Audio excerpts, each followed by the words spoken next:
Gilas Pilipinas mukhang mahihirapan sa susunod nilang mga kalaban. Sobrang lakas ng lineup ng New Zealand, dumagdag ng mga bagong players, at China tuwang-tuwa sa pagkatalo ng Gilas Pilipinas sa kamay ng Chinese Taipei. So nangyari na nga ang hindi inaasahang pagkatalo ng Gilas Pilipinas kontra sa Taiwan, kung saan pati nga si Coach Tim Cone ay nagulat at napabilib din sa ipinakitang performance ng Chinese Taipei. Ngunit may nag-aabang pang mas malakas na koponan na kakaharapin ng Gilas, at ito nga ay ang New Zealand na mas lalo pang lumakas dahil sa mga idinagdag nilang players sa kanilang lineup. At sinabi pa nga ng New Zealand na ito na nga daw ang kanilang pinakamalakas na lineup na nabuo sa kasaysayan ng kanilang national team. Kaya pag-uusapan natin kung sino nga ba ang mga ito. So unahin na nga natin mga boss itong kanilang dalawang bagong player na si Jordan Ngatay. Isa itong small forward na merong height na 6'5" at isang 31 years old at veteranong-veterano ito sa New Zealand mga boss, dahil meron nga itong 4-time champion sa New Zealand National Basketball League. At ang last game nga nito sa All Blacks mga boss ay noong 2023 pa sa FIBA World Cup. Tangan nga nito ang pagiging sharpshooter. At talagang kumakanato sa tres at nakakapag-average nga ito sa FIBA ng 5 points and 1.8 rebounds per game. Great game, 27 points.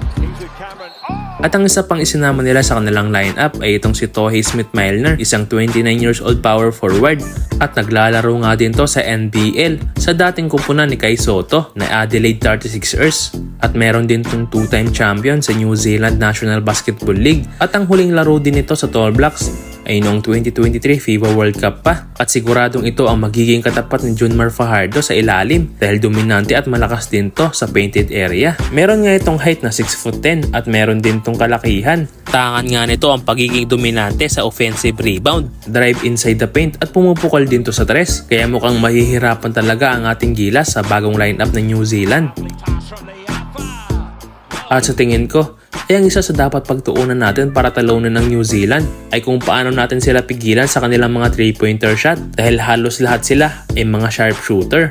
At ang sabi pa ng head coach ng New Zealand ay ang pinakalayunin nga nila ay ang makuha ang top seed mula sa group stage para masecure nga nila ang kanilang spot sa paparating na Asia Cup sa August. Kaya kailangan nga nilang talunin ang Chinese Taipei at ang Pilipinas, at yan nga daw ang kanilang pinaka-ultimate goal. At syempre hindi rin mawawala itong si Corey Webster na nagsabi noon sa Gilas na niluto daw natin ang laban last November kung saan tinalo sila ng Gilas Pilipinas. Si Corey Webster mga boss ay isang 6'2" shooting guard na kayang umiscore sa perimeter o 3-point area.